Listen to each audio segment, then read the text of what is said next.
தூரம் நின்னு பார்க்கும் தலைவன் காலமெல்லாம் மாறுது, தோல்ல வந்து கைய போடும் தலைவன் கொடி ஏறுதுன்னு தாவேகாவோட முதல் பாட்டிலேயே ஓவர் ஹைப் ஏத்துனாங்க. ஆனா சினிமா பாணியிலேயே திரையில ஒரு மாதிரியும் தரையில வேற மாதிரியும் நடந்துகிட்டதால தாவேகா தலைவர் மீதே அவர் நெஞ்சில் குடியிருந்த ரசிகர் புகார் அளிச்சிருக்காரு. விரிவா பார்க்கலாம். முன்தினம் இரவே மாநாட்டு திடலுக்கு திரண்டு வந்து தங்களுக்கு சோறு தண்ணி கூட முக்கியமில்லை, எப்படியாவது தளபதியை நேரில் பார்க்க வேண்டும் என நாள் முழுக்க வேகாத வெயிலில் காத்திருந்த ரசிகர்கள் நிச்சயமாக விஜயின் தரிசனம் கிடைக்கும் போது இப்படி பரவச நிலைக்கு செல்வார்கள் என்பது அனைவருக்கும் தெரிந்த ஒன்றுதான். இதெல்லாம் போதாத குறைக்கு தொண்டர்களின் பல்ஸ் ரேட்டை மேலும் எகிர வைப்பதற்கு ராம்பில் விஜய் சிங்க நடை போட்டு வந்த போது உங்க விஜய் உயிரென வரேன் நான் என புதிய பாடலையும் போட்டு ஸ்ருதியேற்றியதால் ஏற்கனவே ஃபுல் ஃபார்மில் இருந்தவர்கள் முழு சந்திரமுகியாகவே மாறிய தருணம் இது. தலைவரை அருகில் பார்த்து விட வேண்டும், தலைவருக்கு கை கொடுத்து வாழ்த்திவிட வேண்டும் என ஆசையாக ஓடி ஆடி வந்த தொண்டர்களுக்கு தாவேகா தலைவர் விஜயின் பவுன்சர்கள் ஒரு நொடியில் மரண பயத்தை காட்டி உள்ளனர். ஜல்லிக்கட்டில் காளைகள் வீரர்களை முட்டி தூக்குவதை போலவே விஜயின் பவுன்சர்களும் தாவேகாவின் வெர்ச்சுவல் வாரியர்களை பவுண்டரி லைனுக்கு வெளியே தூக்கி வீசி பந்தாடி உள்ளனர். இந்த காணொளிகள் சமூக வலைதளத்தில் வைரலாக பகிரப்பட்டு இவர்கள் எல்லாம் யார் பெத்த மகனோ என அனைவரையும் அதிர்ச்சியடைய வைத்தது. இந்நிலையில்தான் சமீபத்தில் நடந்த தாவேகாவின் 2வது மாநில மாநாட்டில் பவுன்சர்களின் கொலைவெறி தாக்குதலுக்கு உள்ளான பெரம்பலூர் மாவட்டத்தைச் சேர்ந்த தாவேகா தொண்டர் ஒருவர் காவல் கண்காணிப்பாளரிடம் புகார் அளித்துள்ளார். வீடியோ ஆதாரங்களை ஆய்வு செய்த போலீசார் தாவேகா தலைவர் விஜய் மீதும் அவருடைய பவுன்சர்கள் 10 பேர் மீதும் வழக்கு பதிவு செய்துள்ளனர். பெரம்பலூர் மாவட்டம் குன்னம் அருகே உள்ள பெரியமாபாளையம் கிராமத்தை சேர்ந்தவர் சரத்குமார். இவர் கடந்த 21ஆம் தேதி மதுரையில் உள்ள பாரபத்தி என்னும் இடத்தில் நடந்த தாவேகாவின் 2வது மாநில மாநாட்டில் கலந்து கொண்டிருக்கிறார். அப்போது தாவேகா தலைவர் விஜய் நடைமேடையில் நடந்து வந்து தொண்டர்களை பார்த்து கையசைத்த போது பலரும் 10 அடி உயரமிருந்த ராம்ப் மீது அத்துமீறி ஏறி அவர்களுடைய உற்சாகத்தை வெளிப்படுத்தி விஜய் மீது அவர்கள் வைத்திருந்த கண்மூடித்தனமான அன்பை வெளிப்படுத்தினார்கள். அந்த ஆர்வமிகுதி கூட்டத்தில் சரத்குமாரும் இருந்துள்ளார். ஒரு கட்டத்தில் தலைவனை காண போர் தொடுத்து வந்த கூட்டத்தை கட்டுப்படுத்த முடியாமல் திணறிய விஜயின் பவுன்சர்கள் தொண்டர்களை நடை மேடையிலிருந்து கண்மூடித்தனமாக தூக்கி வீசினார்கள். இதில் தாவேகாவின் குட்டி வெர்ச்சுவல் வாரியர் சரத்குமாருக்கு பலத்த அடி விழுந்திருக்கிறது.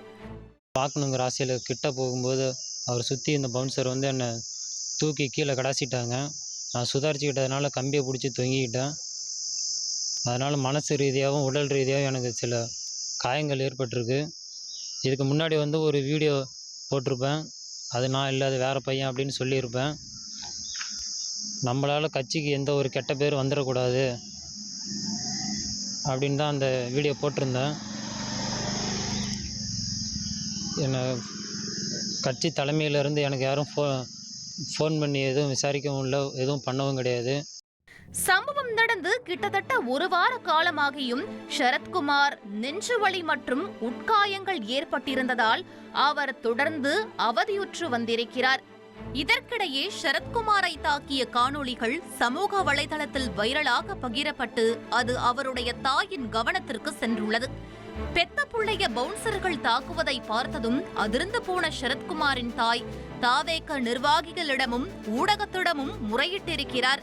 இந்த சம்பவம் பேசு பொருளாக மாறவும் சரத்குமார் அந்த காணொளியில் இருப்பது நான் இல்லை என சுயநினைவோடு முழுப்பலாக ஒரு பதில் வீடியோவையும் வெளியிட்டிருந்தார்.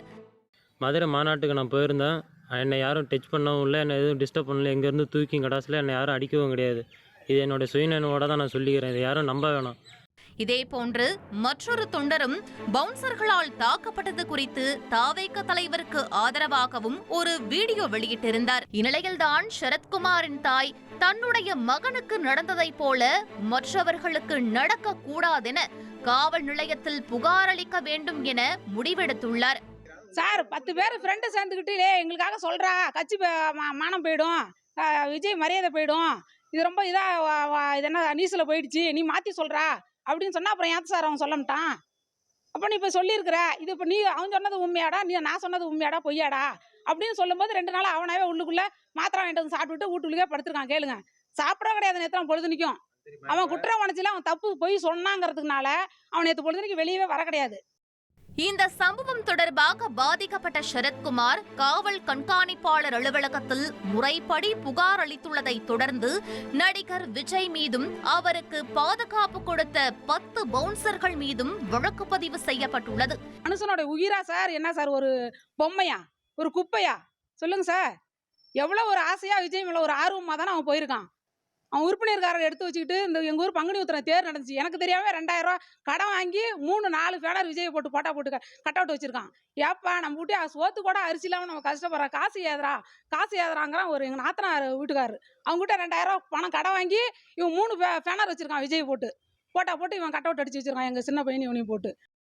எனினும் இந்த புகாருக்கு பின்னணியில் அரசியல் அழுத்தங்கள் இருந்திருக்க வேண்டும் என தாவேக தொண்டர்கள் சமூக வலைதளத்தில் சந்தேகத்தை எழுப்பி வருகின்றனர்.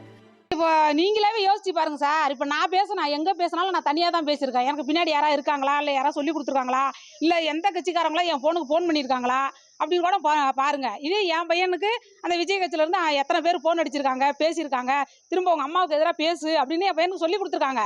ஆனால் எங்கள் பையன் அதெல்லாம் சொல்லமாட்டான். ஏன்னு வச்சுங்க, நம்மளால என்ன பிரச்சனை வேணாம் அப்படின்னு என் கூட வந்து கம்ப்ளைண்ட் மட்டும் இப்போ கொடுக்க வந்திருக்கிறான். பள்ளி குழந்தைகளுக்கு பரிசளிப்பு விழா நடத்திய போது பத்திரிகையாளர்கள் மீது தாக்குதல், பரந்தூரில் தொண்டர்கள் மீது தாக்குதல் என இதுபோன்று ஏராளமான சம்பவங்கள் நடந்துள்ளன.